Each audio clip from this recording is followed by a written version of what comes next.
Salut à tous. Heureux de vous revoir pour ce nouveau module concernant principalement la partie structure d'Autodesk Revit. On va débuter cette courte formation par une brève présentation, une introduction concernant cette partie.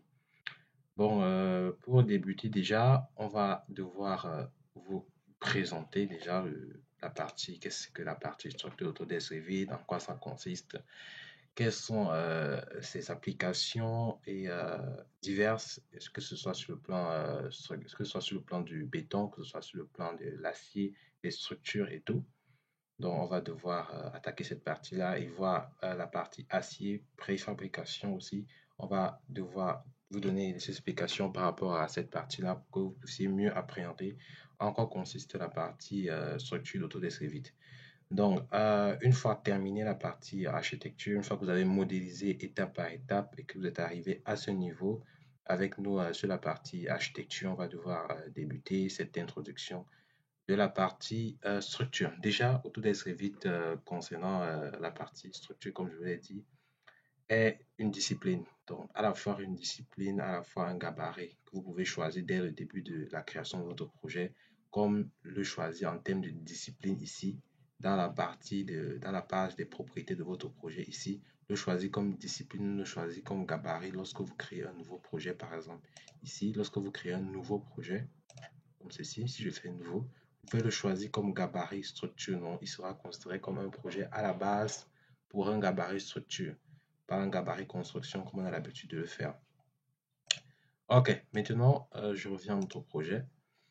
Concernant la partie structure, lorsque j'ouvre la partie structure ici, on a déjà les onglets, on a les onglets ici structure, on a différents menus, on a assemblage. Commençons déjà par la structure. Donc, à partir de cet onglet-ci, vous avez la capacité de créer des poutres, vous avez la capacité de créer des murs de structure, murs de soutènement, murs porteurs, murs de structure. Vous avez la capacité de créer des poteaux, différents designs tout en respectant le modèle structure. Vous avez la capacité de créer des sols, des dallages, des planchers à corps creux de 16+4, de 20+5, etc. Vous avez la possibilité ici de créer des fermes. Donc, les fermes feront partie des éléments de structure, que ce soit les fermes en bois, que ce soit les fermes métalliques. Vous avez la possibilité de les créer ici.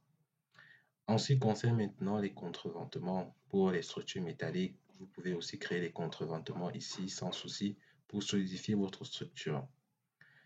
Pourquoi on les utilise les contreventements? Vous avez par exemple ce dessin qui se présente devant vous. Vous avez deux poteaux, vous avez une poutre et vous avez deux poteaux déjà avec un écart par exemple de plus de 5, peut-être 10 mètres. Il faut effectivement des contreventements pour pouvoir supporter ces tensions-là entre ces deux poteaux, les charges qui sont appliquées. Il ne faut pas que vous positionnez des poteaux et au moment où le poteau reçoit des charges ou sous l'effet du vent, il y a dislocation de la structure. Donc, les contreventements permettent déjà de solidifier cette structure-là. Ensuite, nous avons les systèmes de poutres. Les systèmes de poutres peuvent être utilisés de différentes façons, soit comme positionnement des pannes sur une toiture métallique comme en bois, soit positionnement des poutrelles sur un plancher ou des poutres. Ça peut être utilisé de différentes façons, donc en fonction là du besoin. Maintenant, ensuite, on a l'assemblage structurel, les différents assemblages structurels. Bien qu'on ne va pas attaquer la partie assemblage structurel, je vais quand même vous expliquer en quoi ça consiste.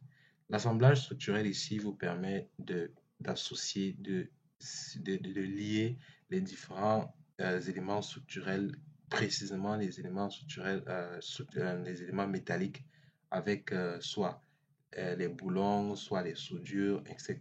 Donc, vous avez différents types d'assemblages ici qui peuvent être insérés dans votre projet de façon automatique ici. L'automatisation vient qu'à partir de la version 2022 et 2023, je pense, d'Autodesk Revit. Donc, je pense que les versions antérieures 2020-2022, vous n'avez pas l'automatisation des assemblages, que ce soit même l'automatisation des éléments, des armatures ou la duplication des armatures ou l'automatisation des assemblages. Ça n'existe que à partir de la version 2023. Et ce qui simplifie rapidement ou qui apporte une simplification du travail assez rapide.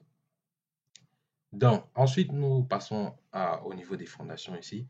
Vous avez bien sûr trois types de fondations, isolé, mur et radier. Donc, isolé, vous positionnez vos fondations isolées, mur, vous positionnez vos semelles filantes, etc. Radier général, comme vous connaissez, sous un terrain, par exemple, un marécage où le terrain n'est pas assez meuble, par exemple, etc. Vous pouvez positionner votre radier, vous ferraillez votre radier sans souci au niveau des Revit. Ensuite, vous avez les armatures, l'onglet armature, bien sûr, on paramètre les armatures, on paramètre les numéros d'armature. Vous avez la possibilité de mettre des armatures sur différents types d'éléments de structure à volonté à partir de cet onglet. Vous avez la possibilité de créer des mailles pour les dallages, donc des mailles surfaciques de dallage. Vous avez la possibilité de créer des trajectoires au niveau des dallages, au niveau des bordures de dallage pour solidifier le dallage. Vous avez la possibilité de créer des armatures surfaciques de treillis, des armatures en treillis pour différents types de dallage aussi, pour les dallages plein pot par exemple. Pour pallier à l'utilisation des corps creux, vous pouvez créer des dallages pleins, vous utilisez des treillis surfaciques par exemple. Ensuite, vous avez le paramétrage de l'enrobage. Donc, à partir de cet onglet, si vous pouvez paramétrer l'enrobage de vos structures 0,25, 35, en fonction de ce que vous allez utiliser pour le projet, en fonction des descriptions du projet, en fonction du type d'ouvrage à mettre en place.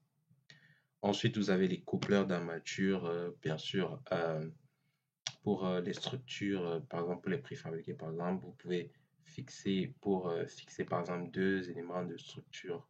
Par exemple, vous pouvez incorporer les coupleurs d'armature, par exemple, pour permettre de relier, par exemple, une poutre, par exemple, à une autre, ou bien comme, par exemple, sur un pont, où on met les coupleurs d'armature pour relier, par exemple, un tablier à un poteau, exemple. Donc, ensuite, vous avez les composants. Vous pouvez maintenant modéliser, créer vos composants de structure. Vous pouvez modéliser un élément de structure avec une forme complexe à partir de la création, ainsi de suite. Vous pouvez placer un élément que vous avez téléchargé, un élément de structure, par exemple sur le site BIM Objet. Vous pouvez télécharger un élément de structure, vous incorporer, ou soit vous créez, vous modélisez vous-même votre élément de structure à ce niveau. Ensuite, on a bien sûr les créations de textes 3D. Donc, vous pouvez matérialiser votre texte 3D, vous pouvez mettre les lignes de référence, vous pouvez créer un groupe de modèles. Donc, vous faites, c'est très simple. Peut-être, je crée par exemple un mur, je crée un poteau, donc je peux sélectionner ça et je crée un groupe de modèles. Je mets ça dans un modèle, dans un groupe que je peux modifier et paramétrer après. Par exemple, je peux créer une série de poteaux, de structures, et je les mets dans un groupe, donc, de telle façon que je peux altérer un élément et ça affecte toutes les parties de mon groupe, de mon modèle. Ensuite, on a les ouvertures ici. On a les ouvertures par face, par cage ou par trémie, etc. Par-sur le toit, les ouvertures qu'on peut créer ou on peut mettre sur un élément de structure, juste ici. Ensuite, on a les références, bien sûr, les références qui ne s'affichent qu'en plan pour la création des quadrillages et des niveaux du projet. Ensuite, pour finir, on a les plans de construction qui sont très importants aussi pour pouvoir connaître sur quelle face inclure ou incorporer un objet ou un élément. Il est possible de définir son plan de construction ou de choisir manuellement son plan de construction ou de cliquer sur le bouton afficher le plan de construction pour matérialiser dans la vue le plan de construction que vous avez choisi, etc. Donc, et cette petite page qui permet de visionner, bien sûr, le plan de construction, de scinder, de visionner spécifiquement le plan de construction que vous avez choisi. Après terminer cette présentation de l'onglet architecture, du menu architecture, on va passer à la partie acier et préfabrication pour terminer cette partie. En ce qui concerne la partie acier, vous avez les assemblages. Vous avez, comme je vous l'ai dit, à partir de la partie structure, on retrouve aussi les assemblages à partir du menu acier, mais ici c'est plus spécifique pour les assemblages en acier.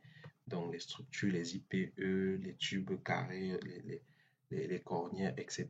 Vous avez tous ces types d'assemblages. Vous pouvez créer des platines les, les assises des pieds de poteau, ou etc.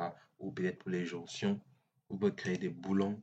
Vous pouvez choisir de quel type d'assemblage vous pouvez utiliser par ancrage, par exemple, au niveau des semelles, par boulon entre deux IPE par exemple, ou par goujon ou par perçage en fonction de votre structure. Vous avez aussi l'option soudage. Vous pouvez souder une structure ici. Vous avez les coupes, les différentes coupes que vous pouvez faire sur votre structure métallique. Vous avez les grillages, les différentes façons d'assembler deux éléments de structure métallique, etc. Ici, bon, disons, on va passer rapidement à la préfabrication.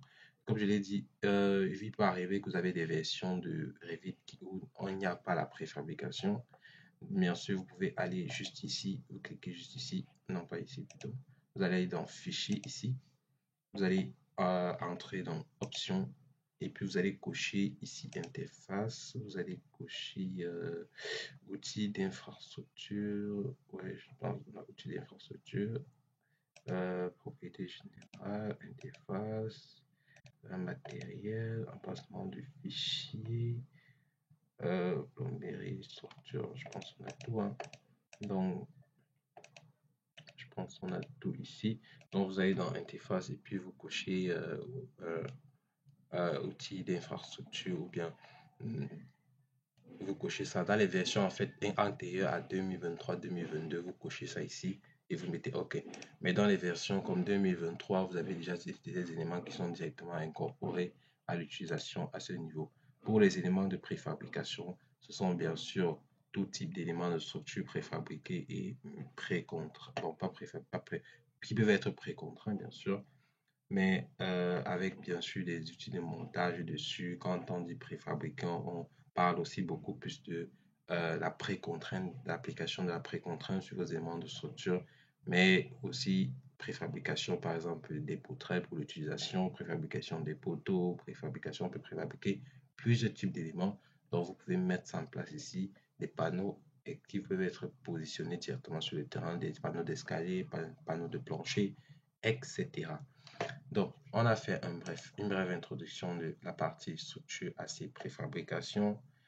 En ce qui concerne maintenant la partie des propriétés, lorsqu'on va débuter le projet, on va bien sûr utiliser la discipline structure pour la partie structure. Bien sûr, on a la discipline architecture pour la partie architecture.